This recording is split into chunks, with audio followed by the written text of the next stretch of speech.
Sebuah video beredar di media sosial memperlihatkan Gubernur Aceh Muzakir Manaf menangis setelah kehilangan warganya yang berada di 4 kampung.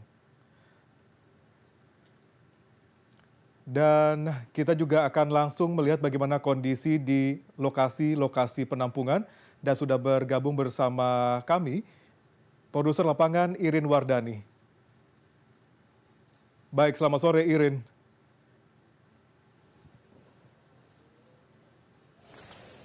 Ya Irin, bisa Anda jelaskan bagaimana situasi di posko pengungsian dan saya melihat di belakang Anda ada beberapa Ya, tumpukan dus atau kardus untuk pengungsi, bantuan di sana. Bisa diceritakan bagaimana distribusi logistik tersebut? Silakan Irin.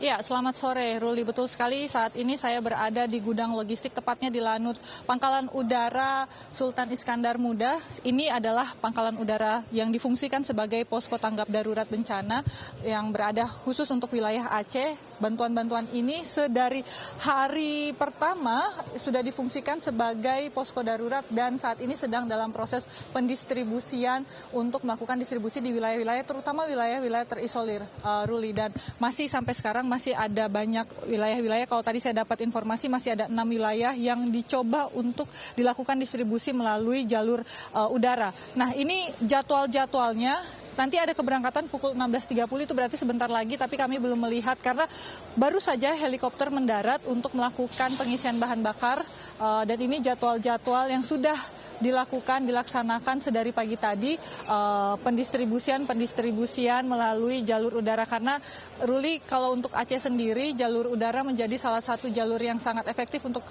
hari ini sampai hari ini, karena sampai sekarang jalur darat masih menjadi tantangan karena rusaknya jalur darat dan juga terputusnya jalan-jalan transnasional seperti itu. Dan memang selain jalur udara ada juga jalur laut, tapi saya belum sampai ke pelabuhan hari ini karena memang kami baru tiba di Aceh setelah perjalanan dari Medan, Ruli. Dan sedangkan untuk jalur laut sendiri memang sudah aktif, sudah tadi saya dapat informasi sekali lagi sudah sampai ke Langsa, kemarin sudah sampai di Lok Semawe dan sekarang sudah sampai di Langsa, dan akan dicoba untuk dari Langsa menuju ke wilayah Aceh Tamiang melalui menggunakan perahu-perahu cepat dan juga perahu-perahu karet. Dan suasananya memang di pangkalan udara seperti ini, Ruli, dan saya akan berbincang bersama Pak Riswandi dari BNPB untuk bercerita sejauh ini bagaimana proses pendistribusian logistik di wilayah Aceh ini, karena ini sudah memasuki hari ke-6 ya Pak ya, dalam proses penanggulangan bencana menghadapi tanggap darurat bencana di Aceh. Sejauh ini Pak, distribusinya akan fokusnya kemana? Ya, distribusi tentunya fokus kami ke daerah yang masih terisolir, tidak bisa dimasuki oleh jalur darat. Metode kami saat ini sampai hari ini distribusi bantuan menggunakan 3 jalur, jalur laut, juga jalur darat tapi yang sudah terbuka, lalu jalur udara. Jalur udara ini kita fokuskan di Bandara Sultan Iskandar Muda di Lanut. Dan di sini juga posko kita, posko terpadu di mana semua komando dikendalikan oleh posko, dan poskonya adalah Pak Sekretaris Daerah. Dan seperti hari ini kami sudah menerbangkan bantuan ke daerah Gayo Lues, Tamiang, dan memakai armada udara. Hari ini sudah 4 kali armada kita terbang. Salah satunya ada pakai Hercules tadi membawa hampir kira-kira 2 ton barang, permakanan, peralatan, dan barang internet dari Komdigi yang akan disalurkan di tempat-tempat, terutama di Lok Semawe sebagai pooling tempat, dan nanti dari sana akan disalurkan lagi ke daerah-daerah yang terisolir. Kami juga melalui Bandara Kuala Namu atas perintah Bapak Kepala BNPB, Bapak Letnan Jenderal Suharyanto, dilakukan operasi udara dari Kuala Namu ke Aceh Tamiang, di mana kita menggunakan sistem airdrop, di mana karena di sana memang masih sangat terisolir ya, air masih setinggi atap rumah, jadi kita jatuhkan barang-barang tersebut di area-area tersebut Tapi udah kita packing dengan aman, dan tadi kami lihat juga dari gambarnya masyarakat dengan perahu atau dengan perahu mengambil barang-barang tersebut. Barang-barang tersebut sudah dirapikan untuk bisa tahan air dan bisa digunakan nanti oleh masyarakat di sekitar Aceh Tamiang. Jadi itu strategi kami saat ini. Memang ada saudara-saudara kita di 6 titik ya menurut laporan masih terisolir di 6 kabupaten. Tetapi itu sebenarnya menurut kami suatu kemajuan ya, dibanding kemarin ada 14 daerah yang terisolir, sulit dijangkau. Sekarang sudah tinggal 6, dan kita berusaha untuk membuka area-area terisolir tersebut sehingga jalur-jalur darat bisa masuk dan bantuan segera masuk dengan volume yang besar, dan saudara-saudara kita di daerah tersebut dapat terbantu kehidupannya. Demikian. Pak Riswandi, mengenai bantuan, banyak sekali masyarakat juga yang ingin menyampaikan bantuannya, masyarakat yang sudah mengumpulkan tapi bingung ini untuk menyalurkan bantuannya. Ada pool khusus tidak Pak? Terutama saudara-saudara kita atau kawan-kawan kita yang di Jakarta ingin mengirimkan, ikut berpartisipasi mengirimkan bantuan untuk saudara-saudara kita di Aceh. Ya, bila di Jakarta kami penyalurannya pooling banlok itu ada di Halim untuk diangkut via udara. Juga kami dengar informasi juga ada pengiriman banlok melalui kapal-kapal besar baik dari punya pemerintah, TNI maupun kapal lainnya. Jadi dipooling di Pelabuhan Tanjung Priok. Dan bagi masyarakat yang ingin membantu saudara-saudara kita di Aceh ini, silakan untuk membantu mengirimkan baik dana tunai maupun berupa barang ke titik-titik tersebut. Atau lebih baiknya dikoordinir sehingga terinfokan kapan jadwal kapal-kapal besar itu untuk mengangkut barang tersebut ke Aceh. Gitu. Pak Riswandi, terima kasih banyak. Jadi ini kabar bagus, dari 14 wilayah yang terisolir sekarang tinggal 6 dan sedang diusahakan untuk dibuka jalurnya ya Pak ya? Ya. Masuk jalur komunikasinya ya Pak? Ya, jalur komunikasi. Kami juga sebenarnya mengirimkan tim BNPB ke titik-titik tersebut dengan membawa peralatan Starlink ya, agar terbuka jalur komunikasi internet sehingga koordinasi antar titik tersebut jadi lebih baik. Walaupun masih usaha kami untuk membuka jalur darat ke titik-titik tersebut terus dilakukan, dan saat ini tetap kami akan secara terus-menerus continue atas perintah Pak Kepala BNPB agar pengiriman via udara terus dilakukan untuk saudara-saudara kita yang masih menderita. Oke, baik. Pak Riswandi, terima kasih banyak atas penjelasannya. Saya akan lanjut menunjukkan suasana di Lanut ini. Terima kasih ya Pak Riswandi. Nah, Ruli, itu tadi penjelasan dari Pak Riswandi sendiri. Kalau untuk data korban sampai sejauh ini masih ada belum ada update terbaru.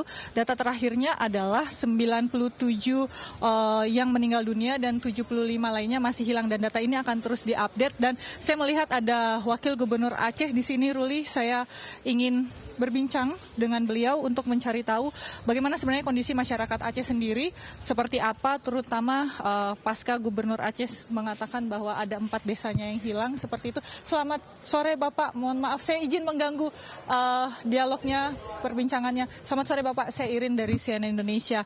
Pak, untuk masyarakat Aceh sendiri, kemarin Gubernur Aceh sempat mengatakan ada 4 desa yang hilang. Nah, ini sudah diverifikasi 4 desa itu di wilayah mana saja Pak? Bukan, itu kan informasi awal yang 4 desa yang hilang. Tadi barusan saya juga dari Kabupaten Gayo Luwus. Di Gayo Luwus ada 1 desa yang di pinggir di pinggir sungai, ada 70 rumah dengan total kena rumah semua 1.600 lebih di sana. Tapi ini yang 70 rumah memang habis semua total. Nah, saya baru mendarat dari sana tadi melihat bahwa mereka di sana semua terkurung. Terkurung dikarenakan itu adalah benar-benar kabupaten di poros tengahnya Aceh Tengah. Nah, mudah-mudahan kami jadi mencari solusi, darat harus bisa ditembus. Mungkin solusi yang paling tepat adalah dari Abdia nanti tembus ke Gayo Luwus. Itu lewat darat. Tapi kalau lewat udara, kita di sini juga terus berupaya mengirim bantuan lewat udara. Begitu. Nah, kondisi sekarang masyarakat Aceh yang baru Bapak kunjungi itu sejauh mana sih Pak kondisi mereka? kondisi mereka semua ada di pengungsian, tapi mereka semua adalah menunggu bantuan-bantuan dari kita karena bantuan di sana sangat terbatas. Nah, jadi tadi saya sudah sampaikan kepada perwakilan BNPB di sini, Pak Denny, bagaimana solusinya agar bisa bantuan ke Bener Meriah di dropnya lewat udara supaya mereka bisa langsung menerima.